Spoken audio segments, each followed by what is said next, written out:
A few days ago, I was talking about how people are leaving Christianity. And I do believe that many of the people are leaving simply because of what they experienced within the church. Now, this was a post that was sent to me out of the ex-evangelical subreddit. She says, Stay at Home Daughters. That's the title, Stay at Home Daughters.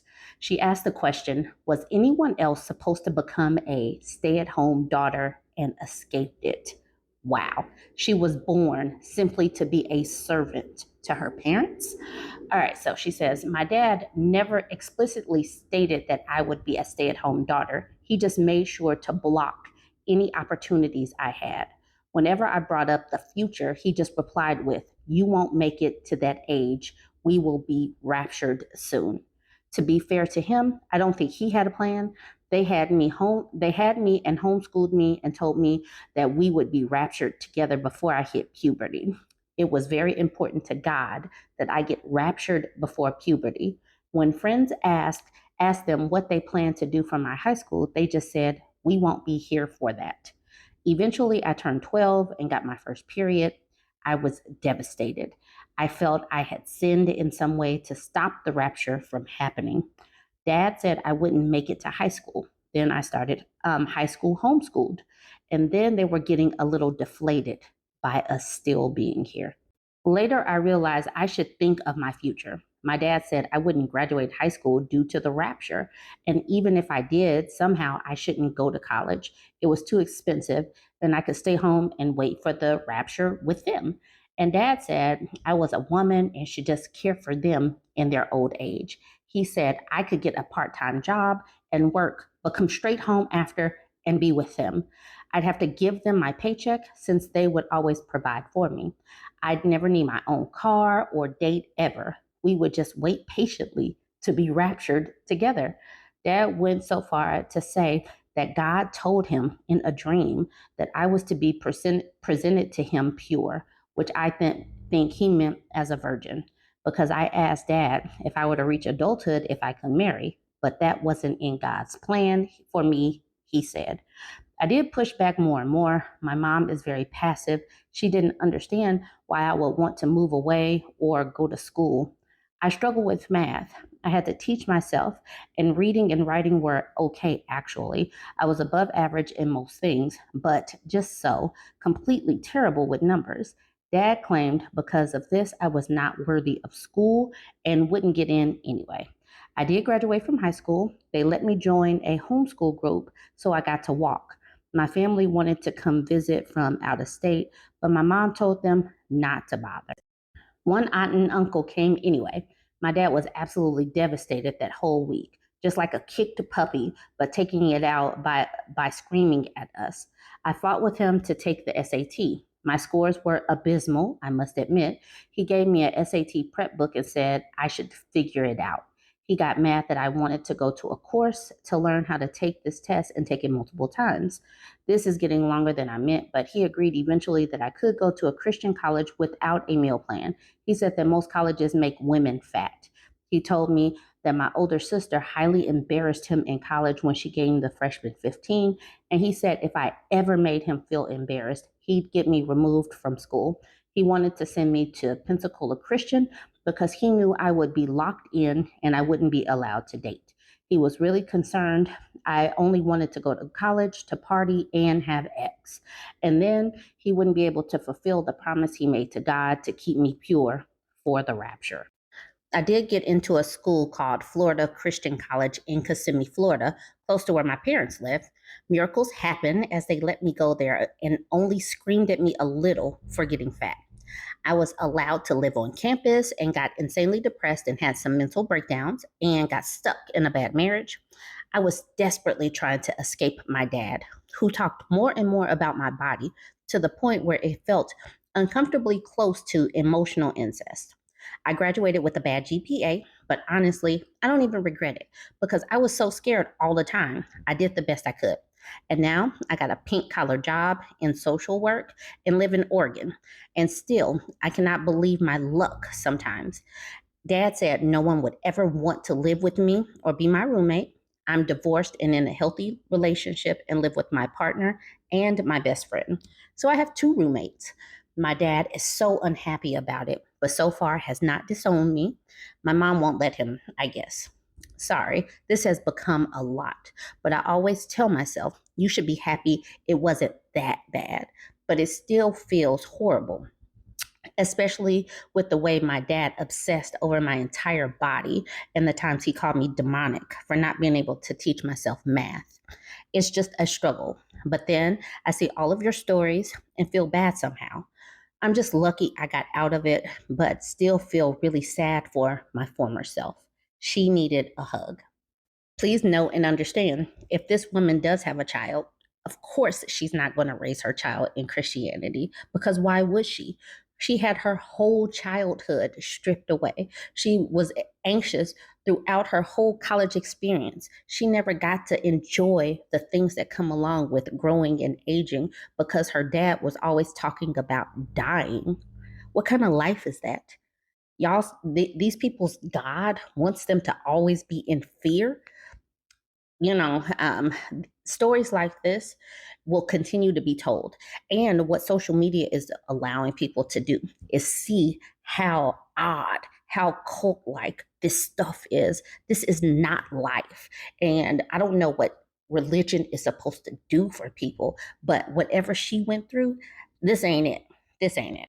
Azaria says, damn, that sounds kind of familiar. I find it hard to conceptualize the future because it was never something I was supposed to reach. I celebrate every new gray hair because this was an age I wasn't supposed to reach. I was supposed to be dead from the tribulation or raptured. What kind of life is this? The OP says yes.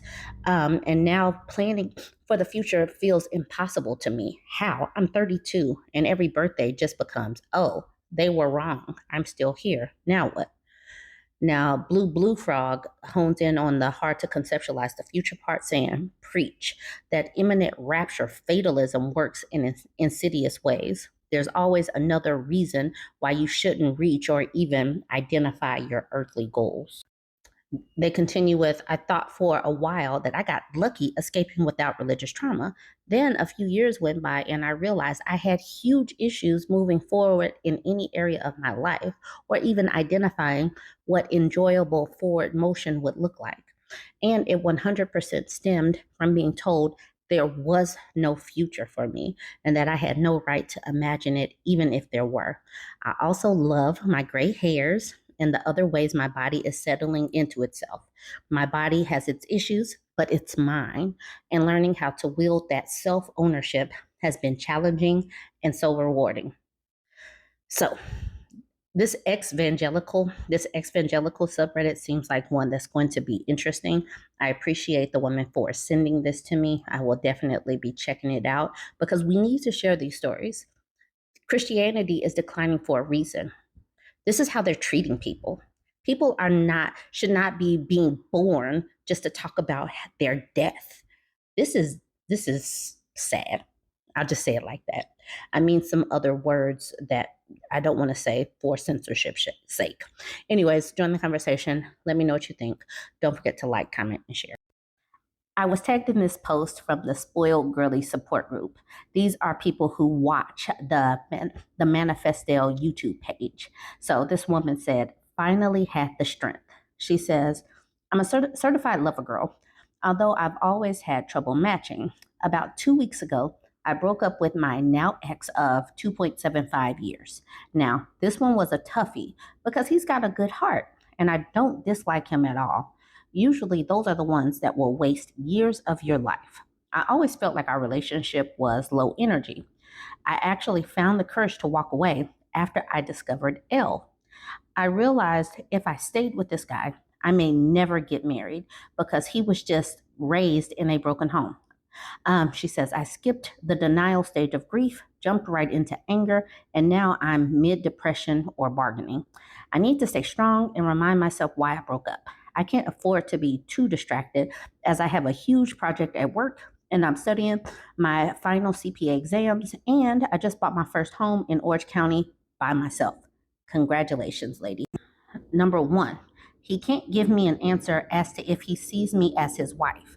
He wants to move into my place. And I said, I don't allow men I'm not married to live in my home. If he needs to convince himself after almost 3 years of dating, then it's not the right thing. 2, if I didn't plan vacations and events for us to go to and pay up front, we would never go anywhere. He's comfortable allowing this and thinks he's empowering me. BS. Number 3, he was handsome, but he has since let himself go. He's looking like a haggard Jesus and is doing this to himself on purpose so he can cosplay as Jesus. He loves the attention he gets from it. Number 4, he works a mediocre job he's unhappy with. Even got suspended recently for a month because he made threats at work. Red flag, red flag.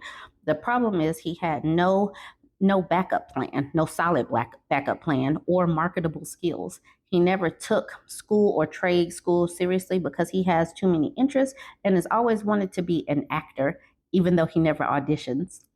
Number 5, I never worried about him cheating because I didn't care if he left. It would suck, but I knew I could do better. Number 6, I dated for love, but it really isn't enough.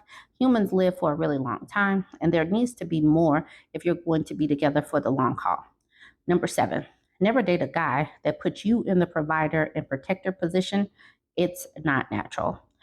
Number 8, he had a very rough life growing up and seems to constantly remind me of that. He's also someone that will stop taking his meds spontaneously without first consulting his doctor. I'm just tired of metaphorically talking him down from the ledge. It's not my job anymore, like I was even qualified to do that to begin with. I know this is a long one, but thanks for listening. I am so glad that there are so many YouTubers, so many spaces where women can go and talk to other women that's making them see the light. Manifestel, that YouTube page, is definitely a good one. I have listened to her before. She's even shouted me out one time. But I'm glad that women are talking to women. Women are sharing their stories with other women because it's going to make a lot of people wake up simply by seeing these stories and seeing how they play out and seeing what the commentary is like in the comment section. So that damn Baka honed in on number 7, never date a guy that puts you in the position to be a provider and protector. She says that's not the problem. He just needs to fully embrace the feminine side of things and be upfront about it. I know a guy who quit his job during COVID to support his wife and kids. He did all the chores. And then she's talking about here the ex-boyfriend saying he's not really doing much. He's using his past trauma to manipulate you and waste your money. She says, I think Elle says to stop housing the homeless. And then she says, BurbNBougie would tell you about men who expect you to provide and nurture. So many posts about men living off their wives, fiancés, girlfriend, and using up all their savings on stuff, and then buying a truck. What the F is up with men in their trucks?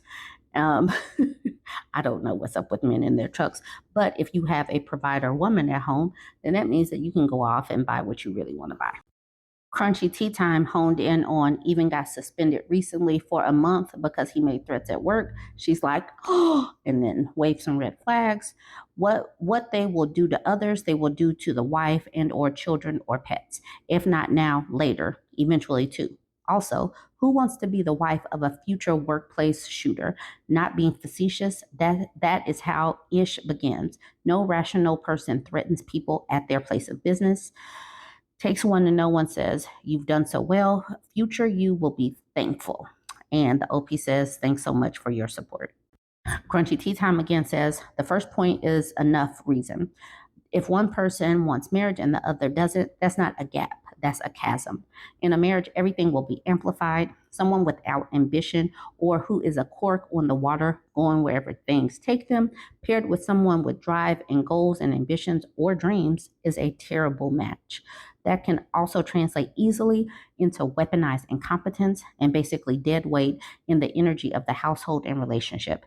He needs to be with another phlegmatic person, but opposites tend to attract. Opposites don't make for marital harmony, though.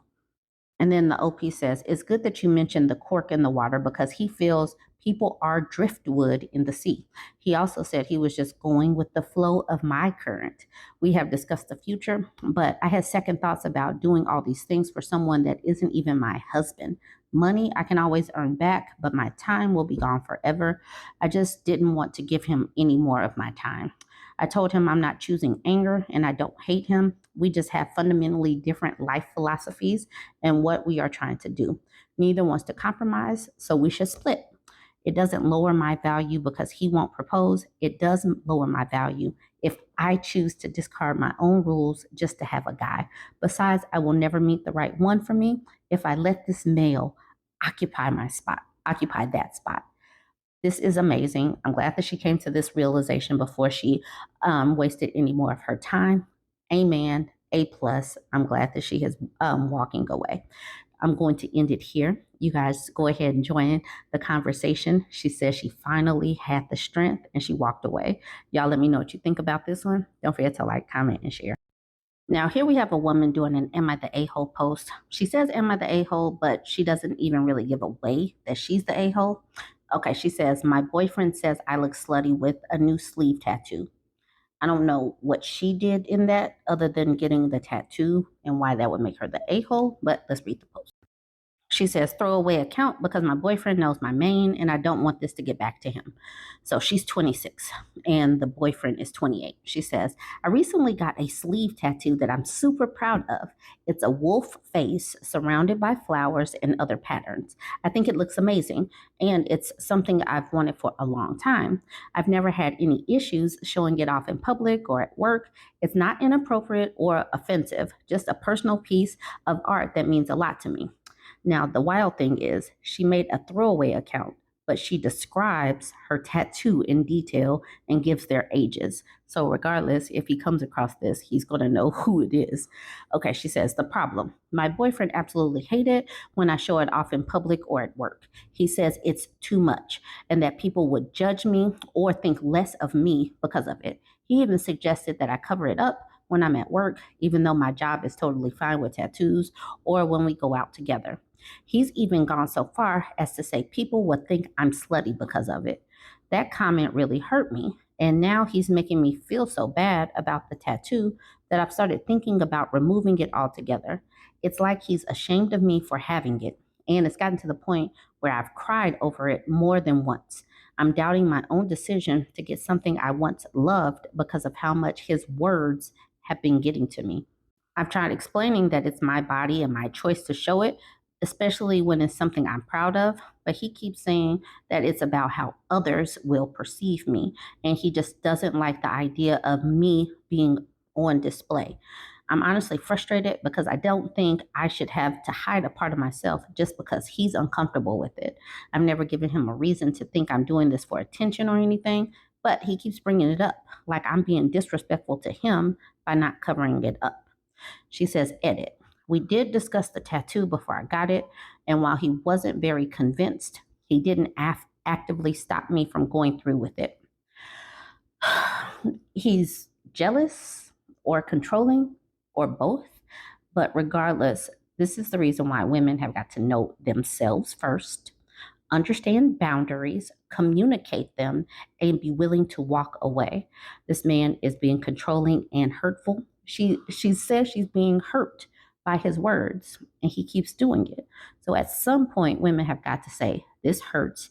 And then if he continues, walk away.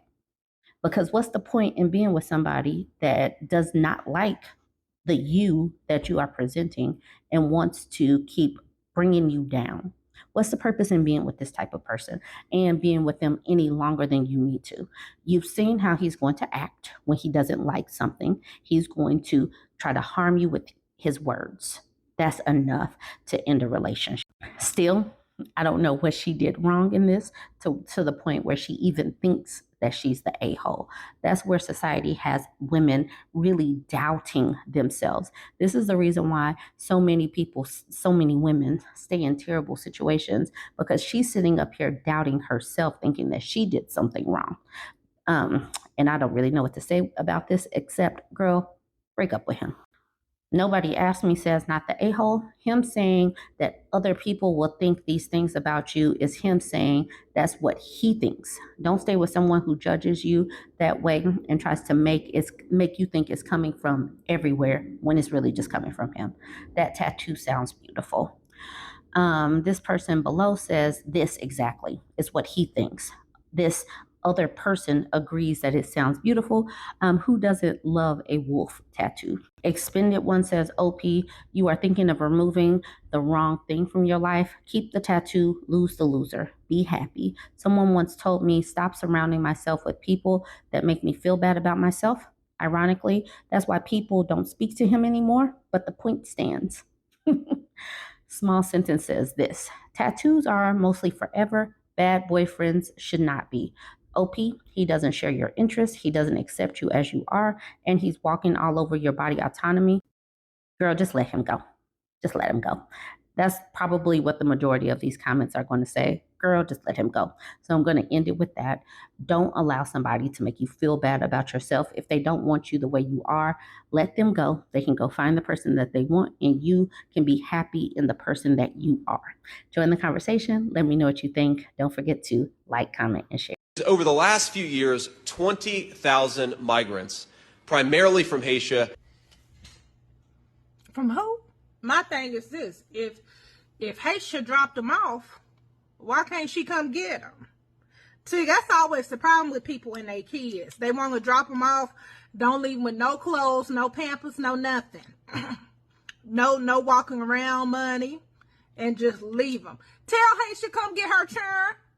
Haitian, come get your churn. Where'd she drop them off at, boy? Maybelline. Who is Haitian? You might as well call Department of Children's Services. Because Haitian ain't. When did she do it? It was probably 2 weeks ago. Because that's usually, that let you know right there. She ain't coming back. For them turn. Haitian. She sound like she would drop some kids off somewhere. That don't make no sense.